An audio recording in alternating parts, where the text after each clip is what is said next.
Hey guys, here I am again, off for another Facebook Live. Today I just wanted to briefly talk to you about sleep. There's a lot of us suffering at the moment from lack of sleep, and if anyone's got any questions, fire them through to me at any point. I know it's Monday morning, so hopefully most of you are at work or enjoying cleaning the house. But I have had heaps of conversations over the weekend about people and their sleep patterns and people who are struggling with sleep at the moment. So I just thought I could quickly jump on and have a brief chat about some options in regards to sleep. I've had a massive weekend myself. My cousin got married here in Wanaka, which was awesome. Absolutely beautiful day after the torrential downpour and the heat wave. She just had a stunning day. There was no wind. It was divine. And that was followed up with an awesome 60th of my uncle's the next day out at the lake. And yeah, big weekend, lots of socializing. Sounds like lots of people have been doing the same thing. And just recovery is really important now, and making sure you can get back on top of things so that you don't get sick and so that your immune system can stay in control. So first of all, obviously options with sleep and lack thereof are heading straight to some products. I'm a holistic health coach, so of course I'm not first up going to recommend sleeping pills.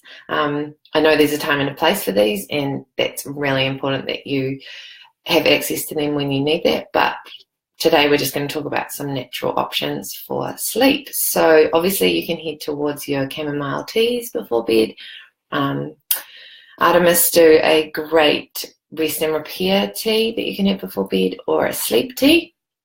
Awesome for helping you just calm down at the end of the night. Obviously, we don't want to be drinking coffee before bed. And excuse me, caffeine, not a good way to get you off to sleep at night for most people. Some people are lucky and they're fine, but not for myself, that's for sure.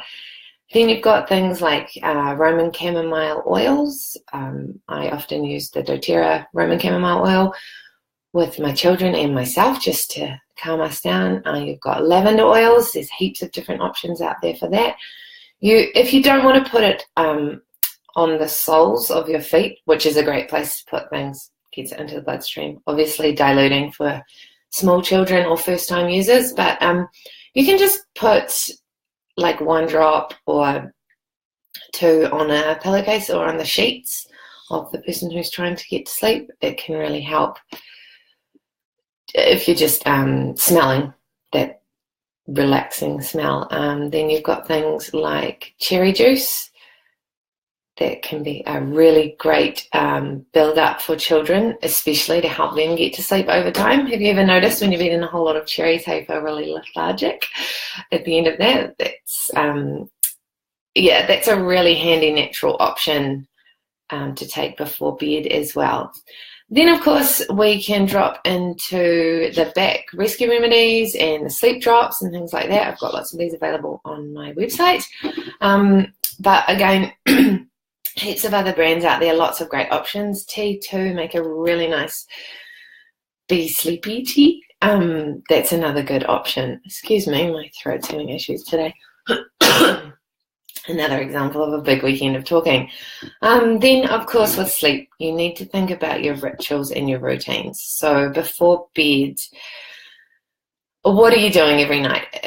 Lots of people have a bath before they go to bed. It's been a bit hot lately to have a bath, but maybe you hop into bed and you off your screen. You need to get away from that screen for at least an hour before bed. This goes for adults and children. Kindles, okay, but ideally just away from all screens. Getting that out of the bedroom, out of the system, so that your body can rest and that fake light isn't coming into those retinas and tricking your body into thinking that it's still awake time. Things like reading or journaling, talking with your family, your friends, catching up on little things that you need to do. I find it really awesome to have a routine that you can fall into to help you sleep. Just like with kids, we often give them a bath before bed, or we read them a story, and we may do a little massage on the babies. It's a really good way to just let the body be reminded that it's time to sleep now and get them into a nice routine.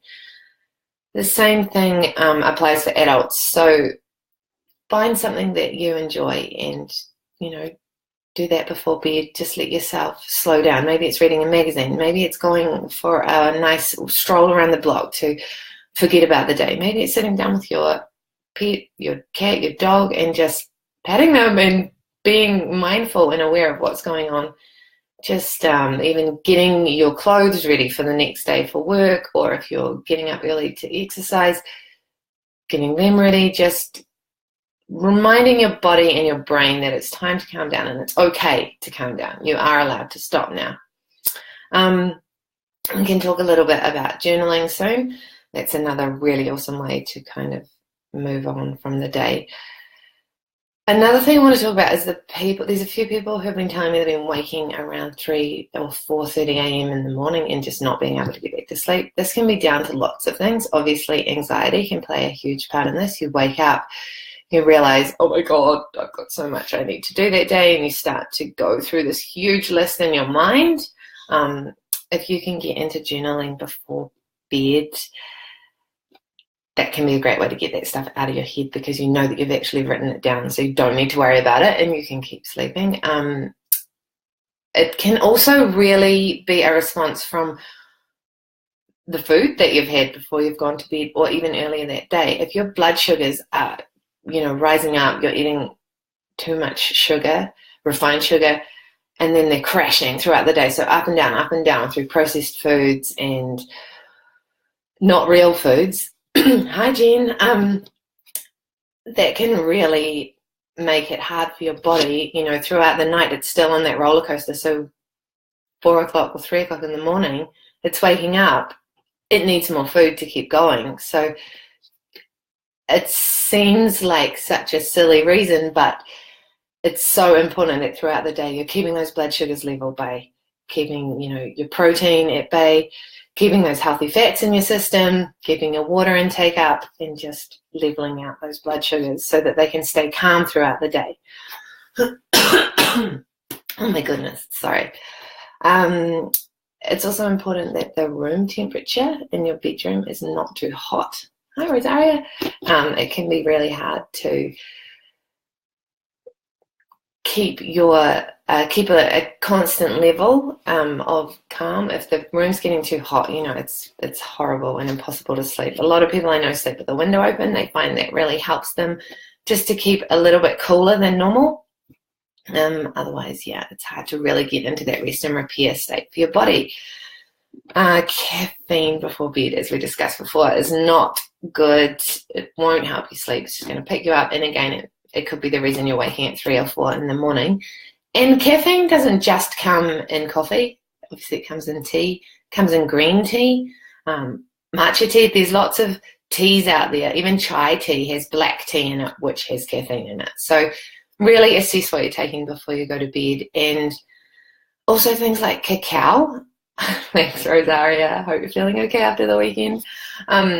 Cacao is the unrefined version of cocoa, unprocessed. It's straight from the cacao bean, which becomes chocolate. So a lot of people are putting that cacao powder or cacao nibs into raw foods, which they're then eating as the treat before they go to bed at night after they've had their dinner, thinking they're being healthy. And you're doing a really great job by doing that because it's not processed, but that could be another reason that's causing me to not be able to get to sleep at night. I know I have the worst time, and I know I've got friends out there who, if you overdo that homemade chocolate before bed, or some raw little blissful that you've made, and you just lie awake and you get the jitters like you've had too much coffee. Your legs are shaking. It's horrible. Anyway, so just have a little think about what you're eating, what you're drinking, what your day looks like. You can write it down so you can really assess it when you've got the chance before bed, and see if that might be affecting what's going on for you.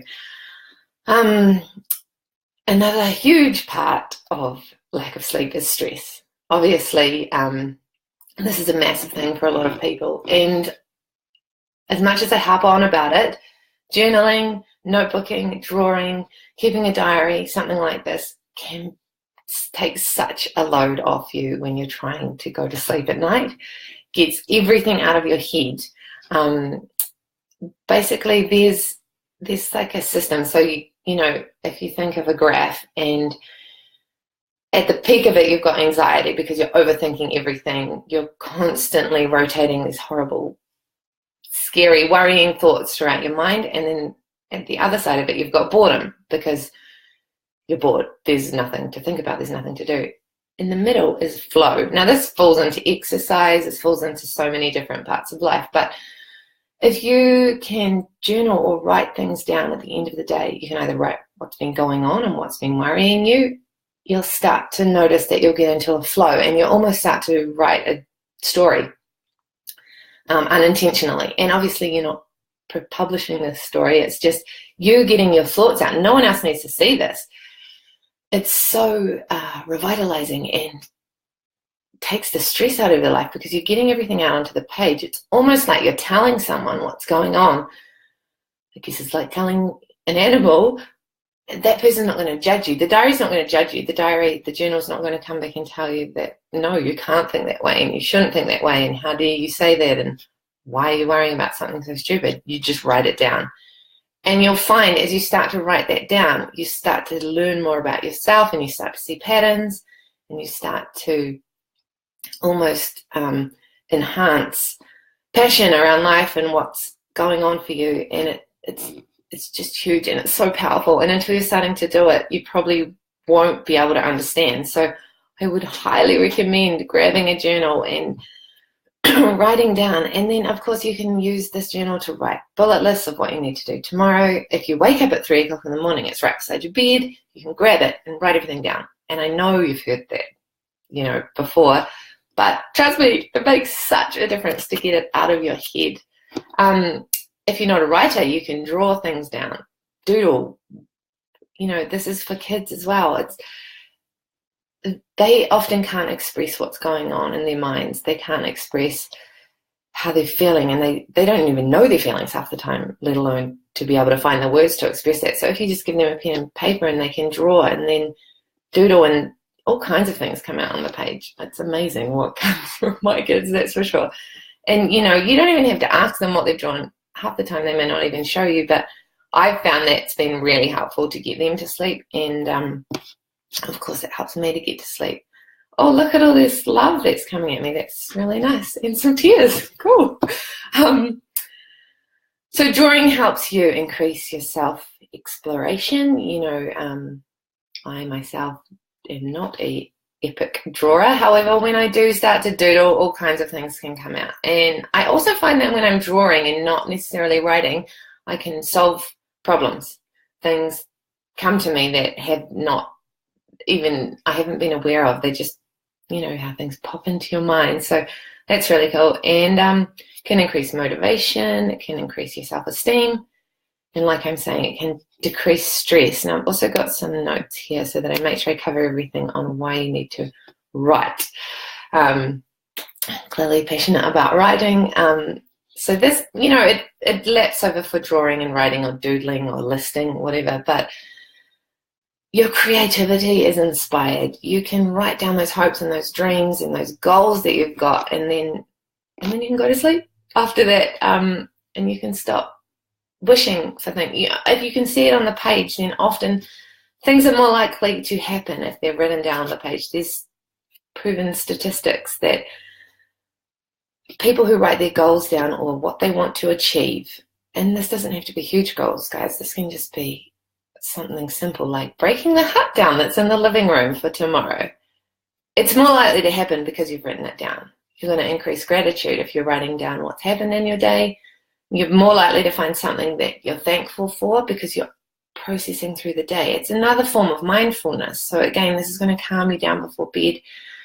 You're slowing down. You're thinking, what have I done today? How did I feel about that? How was that interaction and that communication with that person?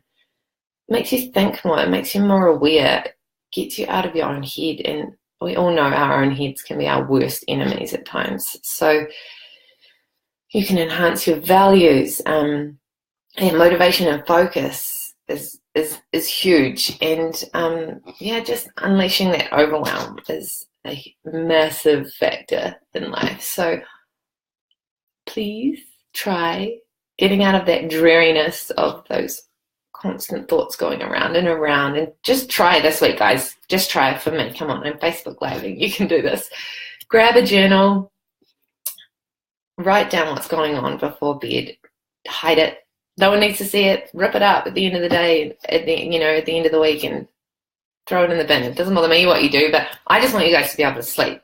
So for those of you who have just joined, hi Lucy, hi Lee, you can rewind and see some of the other reasons why you may not be sleeping at night. If you do need some journals, as you know, I created some. There's a whole whopper here in my office. Kids are loving these. They're just little journals with heaps of blank pages. The reason why I didn't put lines in there is because I want you to do whatever works for you. Sorry, that light's annoying. And yeah, just fill up the pages, and then, stack them up on the shelf, and you've got your life history there. It's pretty cool looking back on journals from when I was younger. It's really interesting to see how far I've come as a person. And yeah, just, I don't know, it's cool for sleeping. I also popped these little bookmarks that the wonderful Lee helped me with to make them so pretty, to stick in there if you do need a bookmark. And you can even use it for your book that you're reading. And it's just got some good little ideas, some week prompts in there, some questions. There's thousands. You won't get bored. That you can use to sort of get you going, because I know it can be really weird to just suddenly start journaling or writing a diary. And I think one of the main reasons that people don't want to do journaling or writing, it's like, oh, I'd rather just scroll through my Facebook or scroll through this app or hop on Instagram and see these great images. But it's really important that you do get that blue light out of your eyes before bed. You need an hour at least to just decompress, break down, and stop tricking your body into this false light, because that's why the sun rises and then it falls, and so that your body can remember it's time to go to sleep, it's time to get up. So yeah, just think about it over the next week. Let me know if you do get into any journaling or writing diaries or drawing, if the kids get into anything. I know that the kids can also be quite overwhelmed from going back to school at the moment. There's so much to think about. They're learning heaps. They're being given rules of how things work and what's going on for them and where they need to be at this certain time. And, same with uni and even new jobs, or old jobs. You've decided you're going to gung-ho it. So give it a try. Let me know how you go. Remember, there's all those other options for sleeping as well. And if you do need any more support or advice, broken down hugely, then flick me through an email, jess@mindchat.nz, and or jump onto my website for some more blog ideas and things like that. So thanks for watching. Hi, Anne-Marie. And I will talk to you guys soon. Yes, another Facebook Live done. Have a great day, and I hope you can all get some sleep this week. Bye.